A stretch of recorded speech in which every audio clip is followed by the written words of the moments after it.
ایک مسلمان کے سامنے اسلام کی خوبی بیان کی جائے،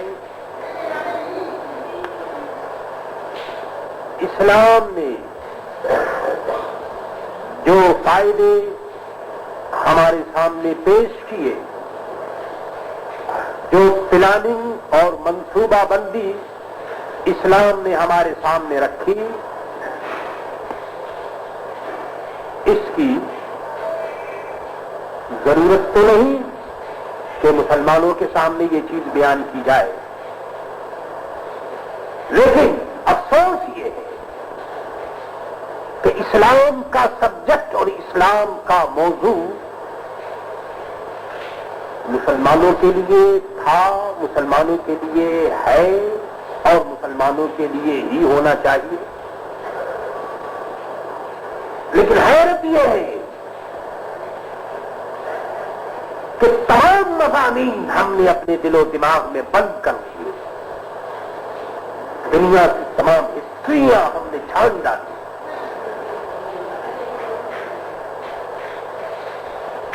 دنیا کے قوانین ہم نے یاد کر لیے، اور ہم نے ریسرچ کی، تحقیق کی، اور اس فیلڈ اور میدان میں ہم نے بڑا کام کیا، لیکن وہ اسلام جو خود پوری دنیا کو 1400 برس سے منصوبہ بندی، پلاننگ، اچھی زندگی، اچھی سوسائٹی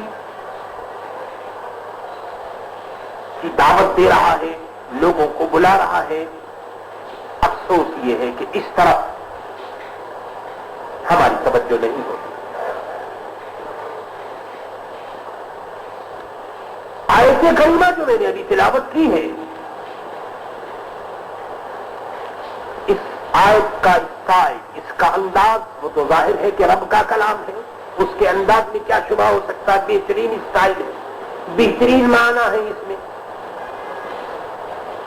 لیکن ایک بات خصوصیت کے ساتھ قابل غور یہ ہے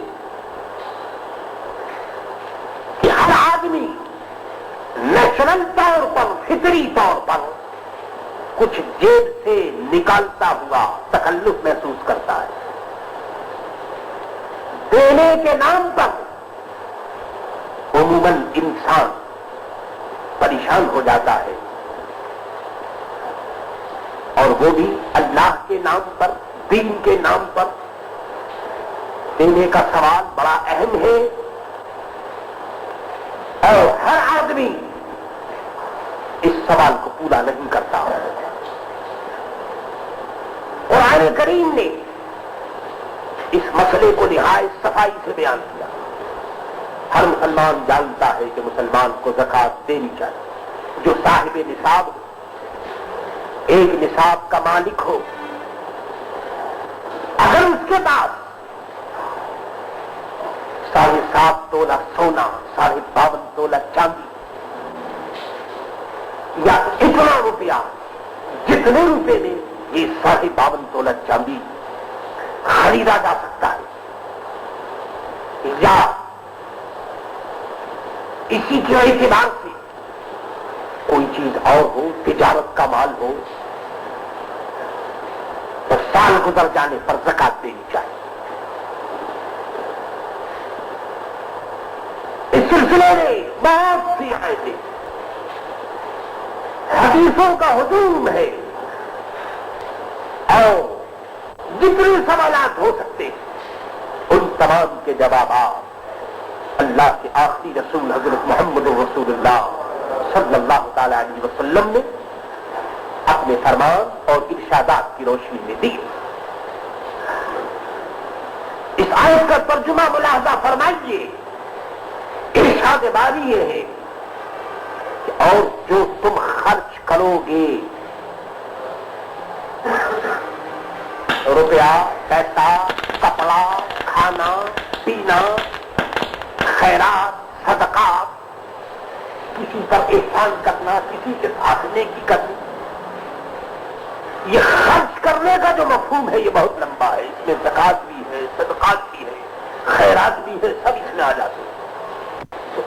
اب یہ فرمایا جا رہا ہے کہ وَهُوَ يَخْلِفُ، تو اللہ تعالیٰ اس جگہ اور تم کو دے گا. یعنی یہ نہیں کہ اگر تم نے خرچ کر دیا تو تم یہ سمجھو کہ خرچ کرنے کی وجہ سے کوئی کمی واقع ہوگی یا تمہیں کوئی پریشانی ہوگی یا تمہارے بینک بیلنس میں کوئی فرق آ جائے گا یا تجارت کے معاملات میں کوئی گھاٹا لازم آئے گا. فرمایا یہ کچھ نہیں ہے. اس کی گارنٹی دی جا رہی ہے کہ جو کچھ تم خرچ کرو گے اللہ تعالیٰ اس کی جگہ اور دے گا. اور اس کا نتیجہ اس لفظ خیر الرازقین میں کہہ کر ایسا اچھا نکالا. سبحان اللہ. آپ کما رہے ہیں، میں کما رہا ہوں، وہ دکان پر بیٹھا ہوا ہے، وہ بھاگ رہا ہے، وہ اڑ رہا ہے، رات دن یہ تجارت کی سرگرمیاں ہیں. یہ سب کچھ کس لیے ہے؟ اس لیے اچھی روزی ہمیں مل جائے، ہمارے بچوں کو مل جائے. یہی مقصد ہے نا. اس کے علاوہ اور کیا مقصد ہو سکتا ہے؟ قرآن کریم کے جملے میں اس پر بھی میرے دوستوں خوب اچھی طرح جم کر بار کیا کہ اے انسان، تو اپنے رزق کے ٹھیکیدار تو خود نہیں ہے. تیرا رزق تیرے قبضے میں نہیں ہے، رازق میں ہوں. اور فرمایا کہ میں رازق ہوں اور کیسا خیر الرازقین، بہترین روزی دینے والا ہوں. تو مجھ پر کیوں بھروسہ نہیں کرتا؟ روزی نہیں دینے والا ہوں، بہترین روزی دینے والا ہوں. روزی دینے والا وہ جو کچھ خرچ کرو اس کی جگہ اور دینے والا وہ. 1 کرو تو 10 دے، بلکہ 700 دے، بلکہ اس سے بھی زیادہ. وہ رحمان و رحیم ہے، جو چاہے وہ عطا فرما دے. ارشاد فرمایا کہ بہترین روزی دینے والا اللہ ہے. دوستو، اسلام کی پلاننگ پر غور کیجیے. آج ہمارے سامنے دنیا کا نقشہ ہے. قوموں کے حالات، قوموں کی پروگریس، ترقی ہمارے سامنے ہے. ہم یہ دیکھ رہے ہیں کہ ہر سوسائٹی اپنی پروگریس کے لیے، اپنی ترقی کے لیے بہت کچھ کر رہی ہے اور کرنا چاہیے. دنیا کی تمام قومیں کچھ نہ کچھ کرتی ہے. اسلام کا یہ نظام آپ دیکھیے کہ سب سے پہلے تو اس نے یہ زور دیا کہ دیکھو دنیا جو ہے یہ بیکار لوگوں کے لیے جگہ نہیں ہے. یہاں جاؤ، کام کرو، محنت کرو، مزدوری کرو. فانتشروا فی الارض وابتغوا من فضل اللہ. جاؤ پوری کائنات میں تم پھیل جاؤ، جہاں تمہیں خدا کا رزق ملے تلاش کرو. یہ بھی ارشاد فرما دیا. ایک مقام پر فرمایا کہ دیکھو لیس للانسان الا ما سعى. یہ فارمولہ اپنی جگہ مکمل ہے کہ دیکھو انسان کے لیے وہی کچھ ہوتا ہے جس کے لیے وہ کوشش کرے. اسلام نے کوشش کرنے کی بھی تلقین کی، کمانے پر بھی زور دیا. اور کمانے کے بعد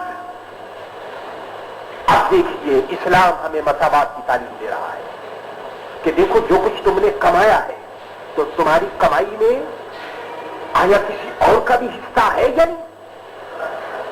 ایک طرف تو اسلام روکتا ہے کہ خبردار تمہارا ہاتھ کسی کے سامنے نہ پھیلے.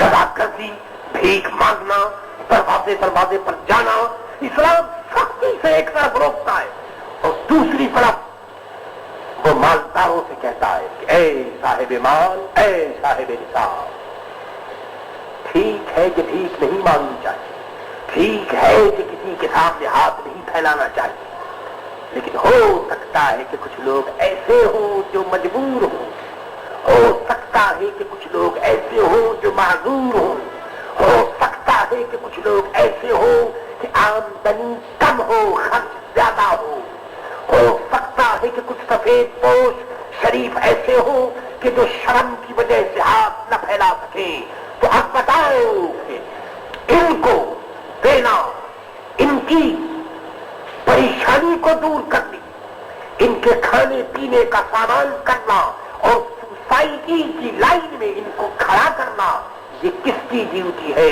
قرآن کہتا ہے کہ اے انسانوں اور اے نصاب والوں اور اے مسلمانوں، یہ تمہاری ڈیوٹی ہے کہ تم اپنی قوم کے کمزوروں کو کھڑا کر دو، جو غریب ہیں ان کو اس اسٹیج پر لے آؤ کہ وہ کاروبار کرنے لگے، جو معذور ہیں ان کے لیے ایسا انتظام کرو کہ انہیں کھانے پینے میں کوئی تنگی اور کوئی پریشانی نہ ہو۔ اللہ اکبر! اسلام کا نظام میرے دوستو کتنا عجیب و غریب نظام ہے کہ اگر اس پر عمل کیا جائے تو میرے دوستو آپ یقین مانیے کہ دینے والے بہت نظر آئیں گے لیکن لینے والا شاید ہی کوئی نظر آئے اگر اس پر عمل کیا گیا۔ لیکن معاملہ کیونکہ الٹا ہے کہ دینے والوں کی بہت کمی۔ یہ موضوع اس لیے اختیار کیا گیا ہے کہ ماہ مبارک بڑی خوبیوں، بڑی برکتوں اور رحمتوں کے ساتھ گزر رہا ہے۔ اس کی آخری چند ساعتیں اور 10 گھنٹے باقی رہ گئے۔ میرے دوستوں، سمجھنے والے خوب سمجھتے ہیں، جاننے والے خوب جانتے ہیں کہ ان اوقات میں اور ان لمحات میں کیا کیا کمایا جاتا ہے۔ دوستو، ویسے تو رمضان مبارک کا ہر وقت ہے اور ہر وقت بہتر ہے، لیکن جب رمضان مبارک رخصت ہوتا ہے اس وقت کا کیا کہنا، سبحان اللہ! جو آخری ایام، آخری اوقات جو ہوتے ہیں، آخری جو ساعتیں ہوتی ہیں، میرے دوستو اگر نیت انسان کی بخیر ہو تو وہ رب سے بہت کچھ حاصل کر سکتا ہے۔ اللہ جناب والا، اگر آپ صاحب نصاب ہیں، آپ کے پاس سونا چاندی یا مال ہے یا تاجر ہے تو آپ زکات دینی چاہیے اور ایک ایک پیسے کا حساب نکالنا چاہیے۔ یہ نہیں کہ اندازاً بس یوں ہی دل کو سمجھانے کے لیے اور اپنے آپ کو دھوکہ دینے کے لیے یوں ہی 200-400 روپے نکال دیے اور سمجھ لیا کہ زکات ادا ہو گئی۔ تو یاد رکھیے کہ آپ اس دھوکے میں نہ آئیں۔ اپنے نفس کو دھوکہ دینا آسان ہے، دوسروں کو دھوکہ دینا آسان ہے، لیکن اللہ تبارک و تعالیٰ کو میرے دوست کوئی دھوکہ نہیں دے سکتا۔ وہ جانتا ہے کہ آپ کی کیپیسٹی کیا ہے، کتنا پیسہ ہے، کتنا مال ہے، وہ سب کچھ معلوم ہے۔ اس لیے زکات پوری ادا ہو۔ جس نے زکات پوری ادا نہیں کی میرے دوستوں وہ گناہگار ہے، اس کا جرم بڑا سخت ہے۔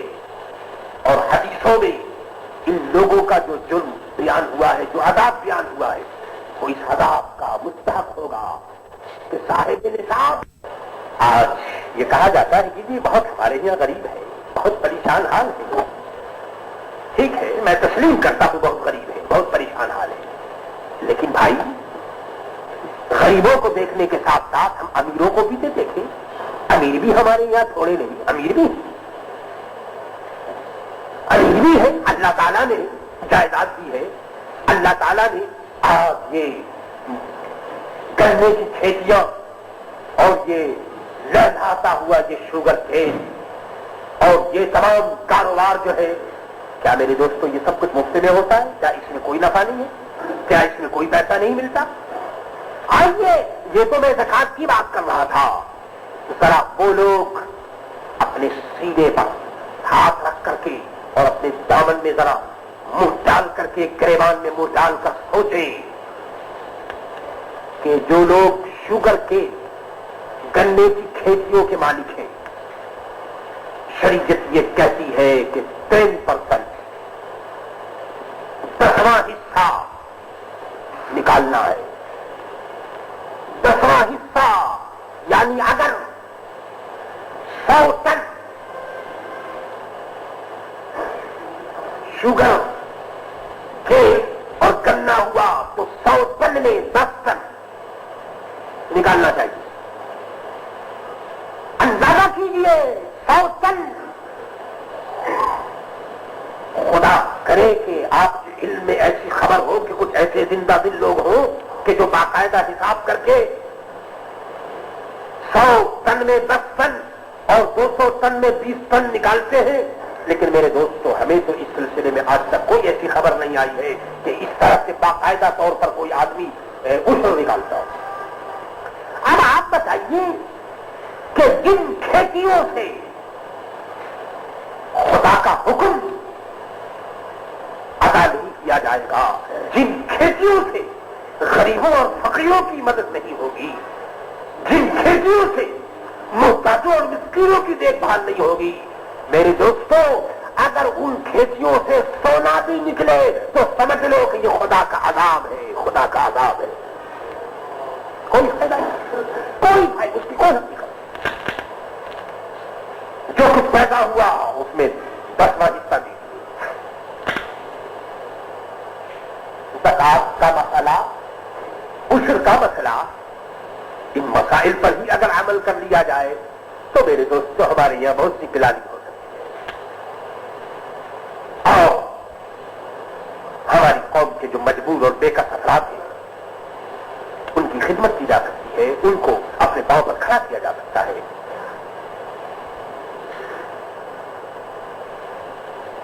اس کے ساتھ ہی ساتھ فطرانہ بھی نکالنا واجب ہے. ہر وہ شخص جن کو اللہ تعالی نے دیا ہے, عید کی صبح صادق جیسے نکلے گی ویسے ہی اس شخص پر صدقہ فطر دینا لازم ہوگا اپنی جانب سے اور اپنے بچوں کی طرف سے. ہاں اگر کوئی بیوی کے تمام معاملات کی دیکھ بھال یہی کرتا ہو اور بیوی اگر صاحب نصاب نہ ہو تو بیوی کی طرف سے بھی دے سکتا ہے. اس کے لیے بھی بڑا احترام کیا شریعت نے. اس کی طرف دیکھیے, یعنی یہ جو شریعت کا یہ چکر جو ہے صدقہ فطر کا, یہ بھی عجیب و غریب. ایک طرف مالداروں میں, کھاتے پیتے انسانوں میں عید کی چہل پہل ہے, عید کی خوشیاں ہیں, کپڑوں کا اہتمام ہو رہا ہے, اور کھاتے پیتے گھرانے کے لڑکے اور لڑکیاں برف لباس میں عید کے دن نظر آئیں گی. انسان اپنی حیثیت کے مطابق اچھے کپڑوں میں نظر آئے گا. اور میرے دوستو عید کے دن اسپیشل قسم کی ڈش ہوگی, اسپیشل قسم کا دسترخوان ہوگا, اسپیشل قسم کے کھانے ہوں گے. شریعت پھر یہاں بات دیتی ہے کہ دیکھو کھانا تمہیں مبارک ہو, کپڑے بھی تمہیں مبارک ہو, مگر یہ سوچ لو کہ تمہارے ان کھانوں میں بھی کسی کا حصہ ہے, ان کپڑوں میں بھی کسی کا حصہ ہے. دیکھو تمہیں اپنے اڑوس پڑوس میں, تمہیں اپنے نائبر میں آگے پیچھے تمہیں دیکھنا ہے, غربا فقراء مساکین ہے. اچھا تو تم اگر ویسے ہی خیرات کے طور پر کچھ نہیں دے سکتے تو دو یہ صدقہ فطر, یہ دینا نہایت ضروری ہے. ہر آدمی, اب آپ بتائیے کہ ہر آدمی اگر صدقہ فطر اور جو دوسرے آئٹم ہے زکات اور عشر کے, وہ تو بڑے آئٹم ہیں. آئیے صدقہ فطر کو لے لیجیے کہ اگر مسلم کمیونٹی اور مسلم پاپولیشن کو اگر ہم لیں تو اگر یہ میکسیمم اندازہ ہم کرتے ہیں 1,30,000 سے چلیے 1,30,000 میں نہ صحیح, 1,20,000 ہی صحیح. تو آپ بتائیے کہ 1,20,000 اگر ایک روپیہ اگر نکالے تو اس کا مطلب یہ ہے کہ صدقہ فطر کی آمدنی جو ہے وہ 1,20,000 ہو سکتی ہے. اللہ ہوتا ہے. اور 1,20,000 سمجھنے کہ میرے دوست 1,20,000 روپیہ یہ کوئی تھوڑی رقم نہیں ہے. اس رقم سے میرے دوستوں ہزاروں مسکینوں اور غریبوں کو کھانا پینا کپڑا دیا جا سکتا ہے. عید آ رہی ہے، عید کی خوشیاں سب کو مبارک ہو، مگر یہ صدقہ فطر اس پر بھی توجہ نہایت ضروری ہے. فرمایا گندم دینا ہو، گیہوں دینا ہو، اس کا آٹا دینا ہو، آٹا بہتر اور آٹے اور گندم میں تو تکلف ہوتا ہے تو قیمت دے دو. اب اس کی قیمت شریعت میں جو حساب ہے اس کے مطابق نصف سا یعنی ہاف سا میں 135 تولے ہوتے ہیں، 135 تولہ. اور تحقیق اور حساب کے مطابق 1 تولہ 11 گرام اور 6 پوائنٹ کا ہوتا ہے. 1 تولہ برابر 11 گرام اور 6 پوائنٹ.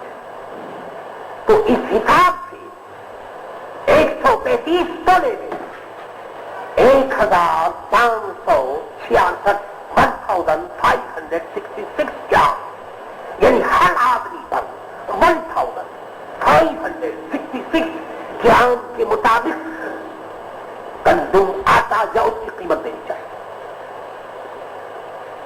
اب یہ سب حساب لگانے کے بعد مناسب معلوم ہوتا ہے کہ 1 روپیہ اگر آدمی اپنی طرف سے ادا کر دے، کیونکہ کچھ اگر زیادہ ہی چلا جائے تو کوئی حرج نہیں ہے. تو میرے دوستوں اس سے فائدہ کیا ہے سنیے. میرے دوستوں عبادت اور اطاعت کو دیکھنے والی نظر حضرت محمد رسول اللہ صلی اللہ تعالی علیہ وسلم کی ہے.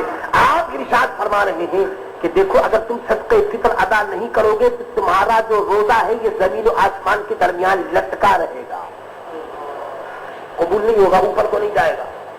اور یہ بھی فرما دیا کہ بھائی تم روزے دار سے ہو سکتا ہے کہ روزے میں کچھ کام ایسے ہو گئے ہو جو کراہت کے ہو یا کچھ تھوڑی بہت کچھ اس میں خرابی کی صورت پیدا ہو گئی ہو، تو فرمایا کہ صدقہ فطر ادا کر دو. اس سے یہ ہوگا کہ تمہارا روزہ پاک ہو جائے گا. اے کائنات کو پاک کرنے والے آقا، اے گنبد خضرا کے وسیع حضرت محمد رسول اللہ صلی اللہ تعالی علیہ وسلم، کیا شان ہے آپ کی، کیا کرم ہے آپ کا کہ ادھر تو آپ نے روزے سے ہمیں پاک کیا. اب اگر روزے میں کوئی تھوڑی بہت اگر خرابی رہ گئی ہے تو فرماتے کہ صدقہ فطر دے کر کے روزے کو بھی پاک کر لو اور اپنے آپ کو بھی پاک کر لو. اندازہ کیجیے ایسے یونیورسل دین کو اور ریلیجن اور ایسا مذہب، اتنا مقدس مذہب اللہ کہ جو میرے دوستوں غریبوں کے لیے، یتیموں کے لیے، مسکینوں کے لیے، چھوٹے اور بڑوں کے لیے، سب کے لیے مساوات اور برابری تعلیم دیتا ہے، ایک دوسرے کے حقوق کو ادا کرتا ہے. میرے دوستوں آج وقت آ گیا ہے کہ ہم لوگ ان چیزوں پر عمل کریں. اللہ تعالیٰ ہمیں توفیق دے کہ ہم اپنی زکات اور صدقات اور خیرات سے غربا، فقراء اور مساکین کی امداد کریں. وما علینا الا البلاغ المبین. یہ تھی اس بات کی ایک ریکارڈنگ جو جامع مسجد کے امام صاحب نے آج جمعے کی نماز